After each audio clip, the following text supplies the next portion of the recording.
हैं John Milton को। और हमने जो डिवीजन की थी पोइट्स की प्यूरिटन एज के अंदर, हमने कहा कि उन तीनों टाइप के जो पोइट्स हैं, मेटाफिजिकल हो, वो ग्रुप ऑफ स्पेंसर हो, ग्रुप ऑफ बेन जॉनसन के जो फॉलोअर्स हैं जिन्हें कैवलियर पोइट्स कहते हैं, हम तीनों के ऊपर बारी बारी हमने लेक्चर किया है। और अभी जो है हम जॉन मिल्टन को सेपरेटली इनको जानते और समझते और स्टडी करते हैं। Milton was the greatest poet of the Puritan age and he, और ग्रेटेस्ट पोएट के साथ साथ वो तो है ही, प्यूरिटन एज का ही नहीं बल्कि पूरी इंग्लिश लिटरेचर में हम देखते हैं कि one of the greatest poets. और उसके बाद जो है हम साथ देखते हैं कि एज ऑफ मिल्टन को हम प्यूरिटन एज को हम एज ऑफ मिल्टन भी कहते हैं। तो जैसे हम एलिजाबेथन एज में हमारे पास सबसे नुमाया जो आथर थे जिनके नाम के ऊपर पूरी एज भी है, वो थे Shakespeare. And he stands head and shoulders above all his contemporaries. उसके जो contemporaries में नुमाया नाम आता है वो तो जॉन डन का है। अगर इनके बाद अगर हम सारे पोइट्स को आपने अभी देखा होगा, इनके पीरियड में पोइट्री के डोमेन में मिल्टन अनमैच्ड है। और अगर कोई सेकंड रैंक पे आता है, जैसे इन्होंने भी रैंकिंग की हुई है अपनी पैराडाइज लॉस्ट के अंदर सैटन के बाद बेल्ज़बब की, तो अगर कोई बेल्ज़बब है इनकी पोइट्री में, अगर ये खुद सैटन है तो Satan in the positive sense, तो फिर यानी हीरो हैं अगर, तो फिर डन जो है इनके दूसरे नंबर पर पोइट हैं जो हमें हमारे सामने आते हैं प्यूरिटन एज के अंदर। दो ही कंप्लीटली आइडेंटिफाइड हिमसेल्फ विद प्यूरिटनिज्म, और प्यूरिटनिज्म में तो ये एक्टिविस्ट भी थे, बाकी तो कोई थ्योरिस्ट होते हैं, कुछ जस्ट कंफर्म करते हैं या उसको निगेट करते हैं। एक्टिविस्ट वो उस बंदे को कहते हैं जो एक्टिवली पार्टिसिपेट करते हैं फॉर द सोशल चेंज। तो ये एक्टिविस्ट भी थे और बाकायदा से पॉलिटिक्स में पार्टिसिपेट करते थे उस टाइम की, और प्यूरिटन थे, एक्टिव प्यूरिटन थे। ही possessed such a strong personality that he cannot be taken to represent anyone but himself. तो यहाँ हम देखते हैं कि किसी, ऐसा नहीं लगता कि किसी एक बंदे को फॉलो कर रहे हो किसी मॉडल को, बल्कि ये खुद एक मॉडल हैं, खुद बने, और इगोइस्टिक भी खैर बहुत ज्यादा थे। Paying a just tribute to the dominating personality of the Milton, Wordsworth wrote the famous line, "The soul was like a star and dwelt apart." तो उसी नुक्ते पे कहते हैं कि ये खुद एक स्टार हैं, जैसे शेक्सपियर एक स्टार है, अगर या बेकन अपने फील्ड में एक स्टार है, तो हमारे पास आता है कि मिल्टन खुद जो है, या जैसे बेन जॉनसन एक स्टार है, इसी तरह मिल्टन जो है वो एक सेपरेट स्टार है जिसके आगे फॉलोअर होंगे। बल्कि एक ऐसा शख्स भी आगे बाद में हिस्ट्री में गुजरा है, शायद मैंने लास्ट लेक्चर्स में बताया था, शायद अक्सर को ये बात याद हो, कि जिसको मिल्टन की पोइट्री सारी आती थी, जुबानी आती थी, ऐसा एक पर्सनैलिटी गुजरी है, शायद आने वाले टाइम में उसको मेंशन करेंगे कहीं। और वो कहा करता था कि जैसे मिल्टन की पोइट्री नहीं आती वो पढ़ा लिखा ही नहीं। याद है किसी को? लास्ट लेक्चर अगर किसी ने लिए थे, मेरे साथ पढ़ा है जिन्होंने,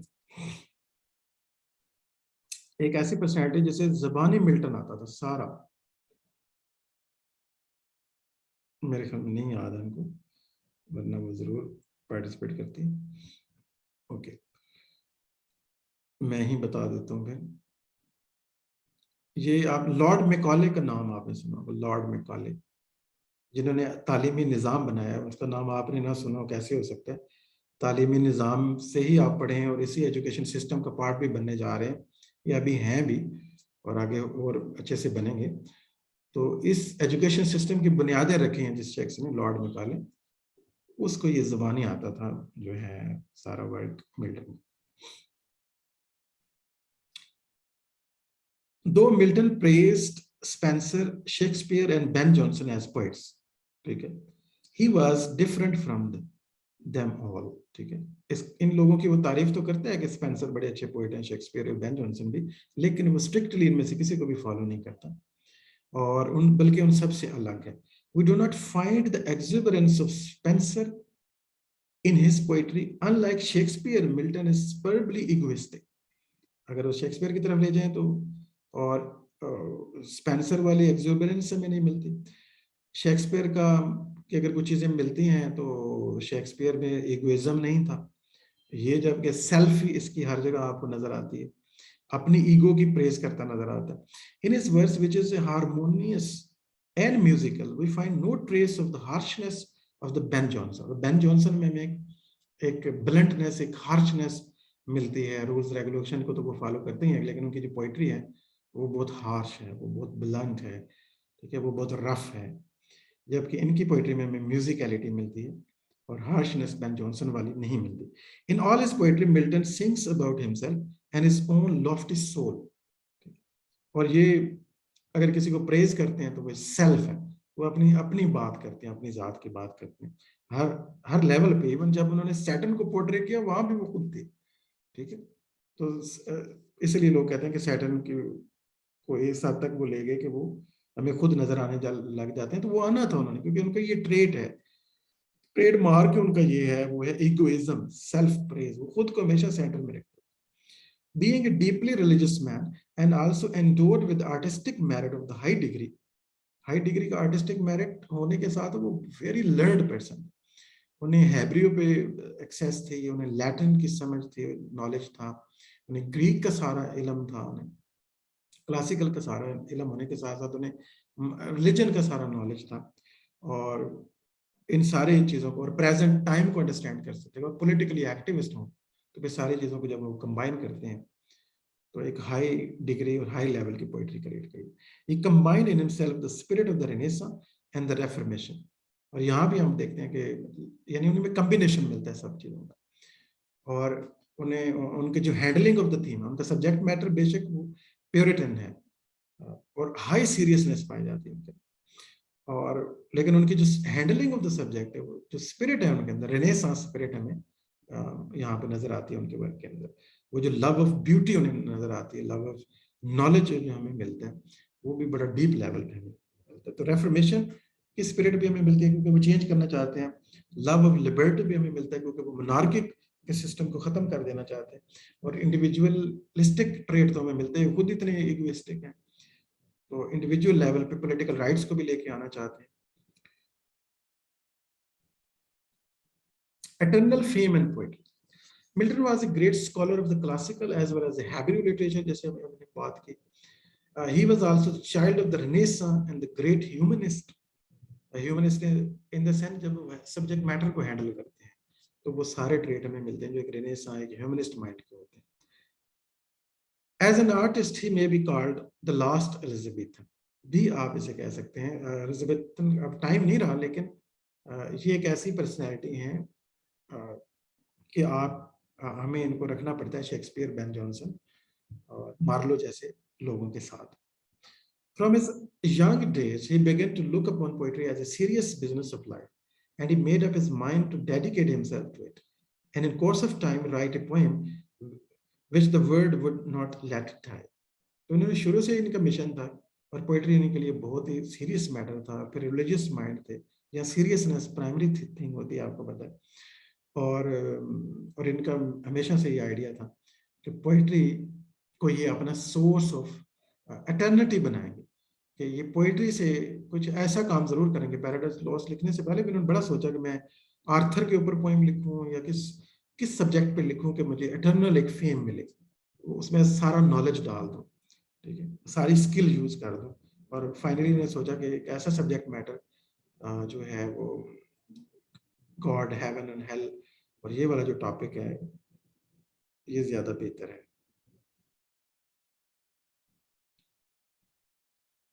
सम अर्ली पॉइंट्स में अगर देखें तो Milton early poetry is lyrical.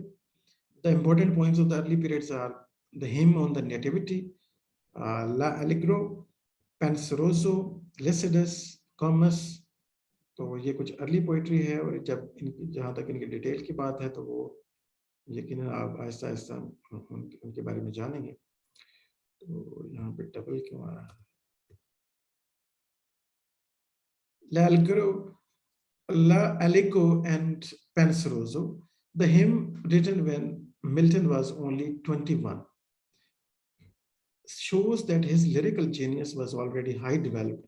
बहुत यंग एज में इन्होंने हिम्स जो हैं वो लिख दी थी. 21 में ही इनकी आर्ट और इनकी टेक्निक हमारे सामने आती है. जैसे हम देखते हैं अगर रोमांटिक एज में जो है जॉन कीट्स ने बहुत अर्ली एज में जो है वो पोइट्री की। The complementary poems La Allegro and Penseroso are full of very pleasing description of the rural scenes and the recreation of the spring and the autumn.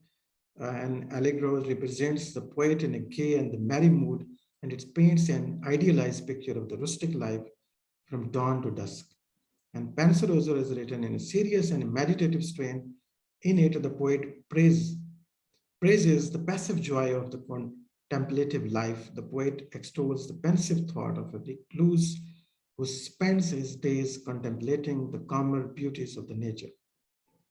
तो यहाँ इन poem से आप उनके एटीट्यूड, उनके बेंट ऑफ माइंड और उनके ideas को समझ सकते हैं। जैसे हम अभी बैकग्राउंड एक बना रहे थे कि वो किस तरह एक सीरियसली एक काम करना चाहते थे और पोइट्री को एक सीरियस सब्जेक्ट मैटर के तौर पे उन्होंने लिया। In those poems, this poem, the lyrical genius of the Milton is at its best.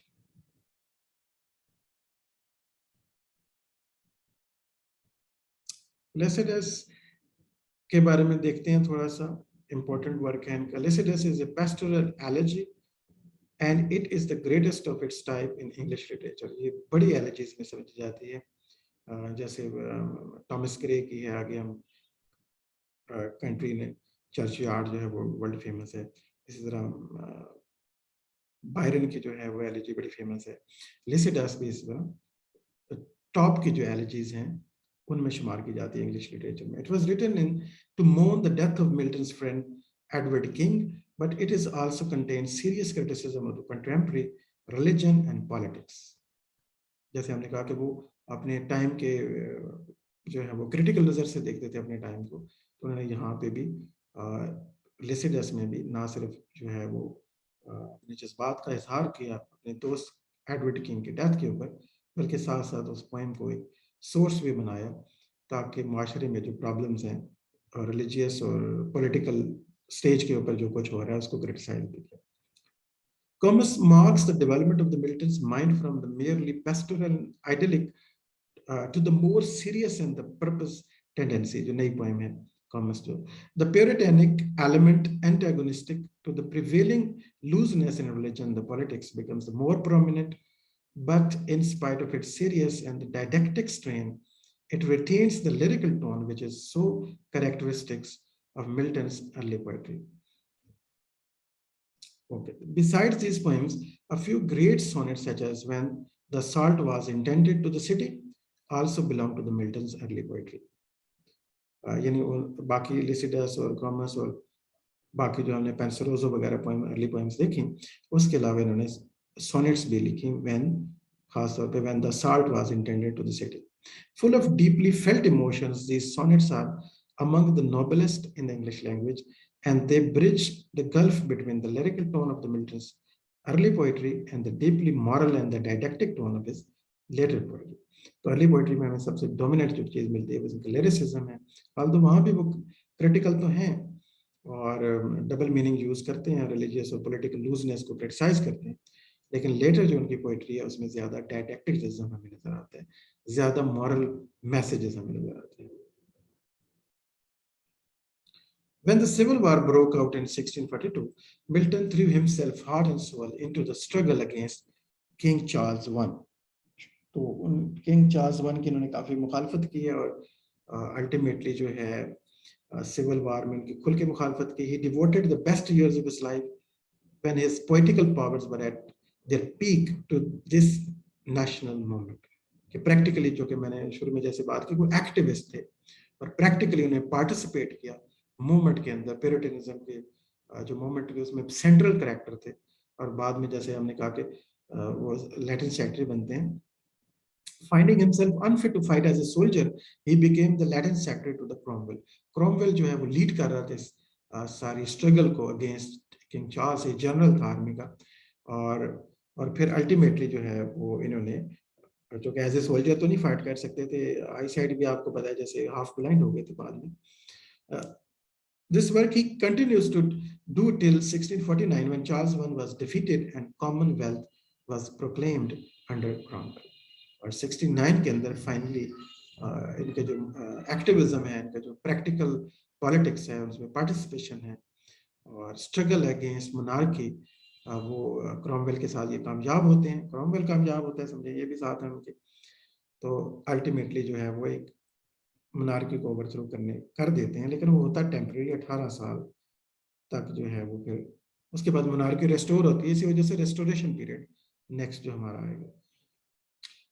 Paradise Lost and Paradise Regain इनकी सबसे बड़ी पोएम्स हैं, मैग्नम ओपस है इस ग्रेट ऑथर का। But when he return to the poetry to accomplish ideal he had in his mind, वो शुरू से जो एक आइडियल था, जैसे मैंने कहा ना, एटर्निटी का, एक फेम का, एटर्नल फेम, जो वो चाह रहे थे कि मैं आर्ट ऑफ पोएट्री में कुछ ऐसी चीज तख्लीक करूं जो मुझे एक अब्दी नाम दे दे।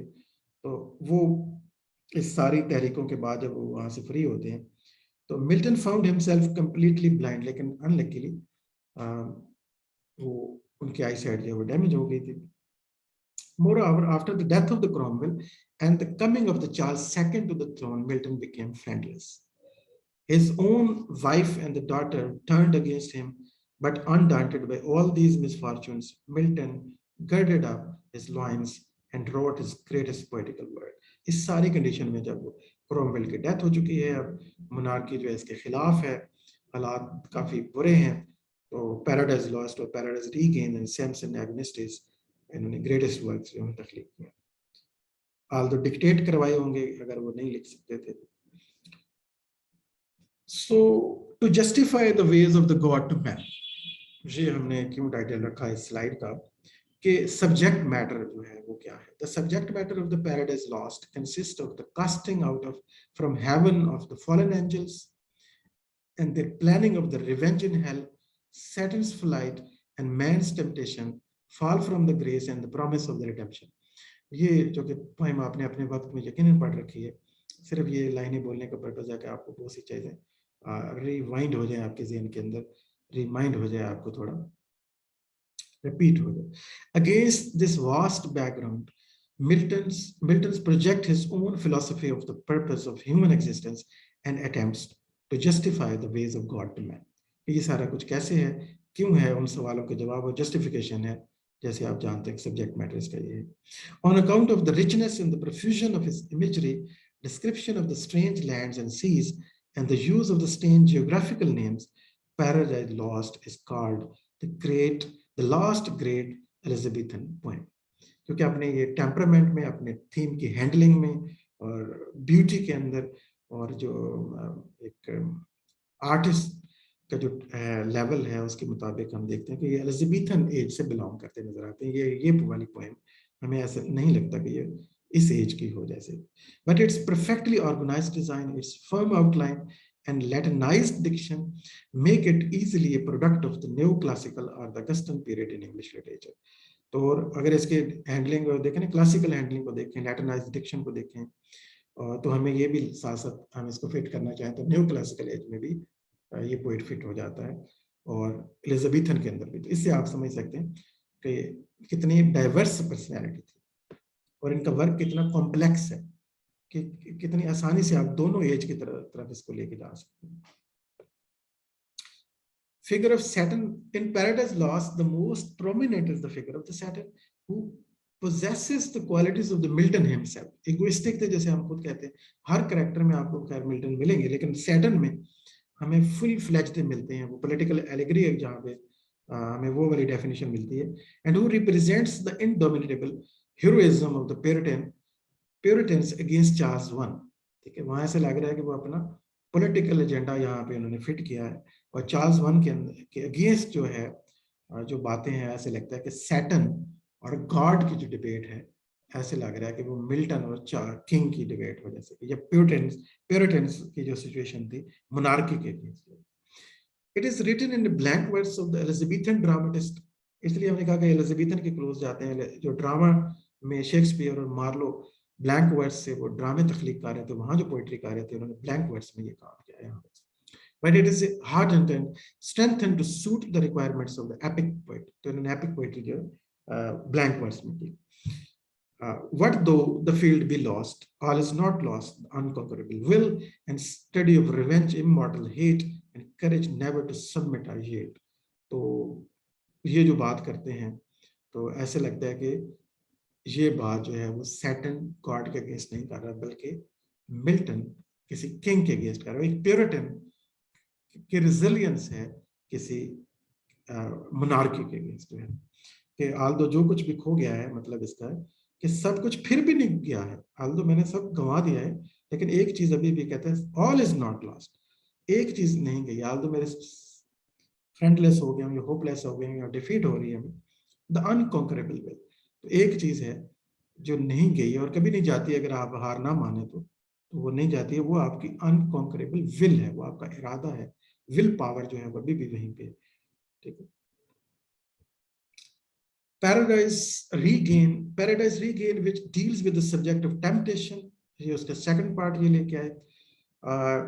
उसका सब्जेक्ट मैटर जो है वो अब थोड़ा सा चेंज होता है, अब फोकस जो है वो टेम्पटेशन के ऊपर है। क्राइस्ट इसके सेंट्रल फिगर है। In the wilderness is written unlike Paradise Lost in the form of discussion and not in action. ठीक है। पैराडाइज लॉस्ट में तो लॉट ऑफ एक्शन है ना, कि सैटर्न का आना, गिरना, हेल के अंदर फिर बिल्ड करना अपने डोमेन को और फिर से उठना अपने कदमों पे ऊपर। लेकिन दूसरे साइड पे जो है क्राइस्ट की स्टोरी है। Not so sublime as Paradise Lost, it has a quieter atmosphere, but it doesn't betray a decline in the poetic power. The mood of the poet has become different. The central figure is Christ now, having the puritanic, austere, and stoic qualities rather than the tenderness which is generally associated with him. तो इसमें जो central theme temptation है और central figure Christ है, इसलिए यहाँ कोई ज्यादा एक्शन नहीं बल्कि बातें और डिस्कशन और टेम्पटेशन। और कुछ क्रिटिक कहते हैं कि पोएटिक पावर जो है वो कम हमें नजर आती है और पैराडाइज लॉस्ट जो है वो ज्यादा बेहतर है टेक्निकली। सैमसन, हमने कहा था ना जो मेच्योर एज में जो सीरियस है डायडेक्टिक पोइट्री, और के दो पार्ट्स हमने किए थे पोइट्री के, तो सेकंड पार्ट में हमने कहा था 3 बड़ी पोएम तख्लीक की उन्होंने, ज्यादा मास्टरपीसेस हैं, तो उसमें तीसरी जो है सैमसन एगोनिस्टिस है। In Samson Agonistes, Milton deals with an ancient Hebrew legend of Samson, the mighty champion of Israel, जो हेब्रू एक लेजेंड है, जो एक फाइटर थे, एक जो पहलवान थे सैमसन, और कहते हैं कि वो उन्होंने लड़ाई लड़ी गॉड से भी। Now blind and scorned working as a slave among Philistines, this tragedy which is written on a Greek model is changed with the tremendous personality of the Milton himself, who in the character of the blind giant Samson, Samson में भी हमें ये अपने उसी egoist model को follow करते नजर आते हैं, और खुद हैं जहाँ पे हम देखते हैं कि सैमसन की शक्ल में हमें मिल्टन जो है वो नजर आते हैं। मिल्टन की तरह surrounded by the enemies projects his own unfortunate experiences in the reign of Charles II, eyeless in the Gaza at the mill with slaves। वो जो हालत है सैमसन की, जो ब्लाइंड हो गया है और स्लेव्स के में घिरा हुआ है, और उस वैसे ही कुछ सिचुएशन जो है हमें मिल्टन की अपनी जात के अंदर मिलती है। तो बिल्कुल जो ऑटोबायोग्राफिकल सिचुएशन है वो पोर्ट्रे करते हैं यहाँ भी, तो तकरीबन हर जगह हमें करते नजर आते हैं, अपने ईगो को प्रेस करते नजर आते हैं। Magnificent lyrics in this tragedy with expresses the heroic faith of the long-suffering Puritans represent the summit of the technical excellence achieved by the Milton. Although technically हम कहते हैं ये तीनों poems जो हैं वो highest order और form में। बाकी इसके ऊपर ऐसा होगा कि कुछ प्रेजेंटेशन आएंगे तो आप और जो है वो डिटेल मिल जाएगी।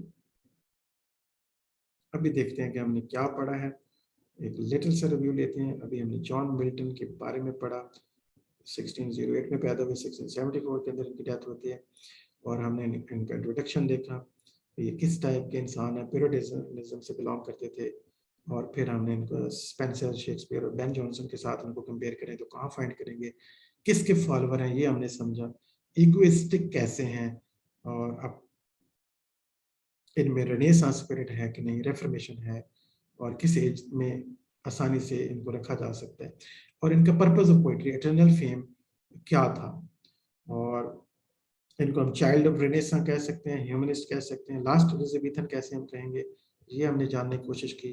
और फिर हमने सम अर्ली पॉइंट्स देखे कि इनकी वो कौन कौन सी थी, और फिर उनकी थोड़ी थोड़ी हमने डिटेल देखी है। फिर इनके लेटर पोइम जो मेच्योर पोइम है, जिनकी वजह से मिल्टन आज मिल्टन है, पैराडाइज लॉस्ट, पैराडाइज रीगेन, और उसमें हमने देखा उनका सब्जेक्ट मैटर क्या था, फिगर ऑफ सैटर्न पे थोड़ी सी बात की, और पैराडाइज रीगेन और लॉस्ट का थोड़ा सा कंपैरिजन भी किया है, और इनमें सेंट्रल फैक्टर कौन से हैं, सब्जेक्ट मैटर कैसे हैंडल हुआ, और सैमसंग एग्जिस्टेंस को हमने देखा कि वो टेक्निकली कैसी है और उसका सब्जेक्ट मैटर क्या था. So that is the end of this lecture.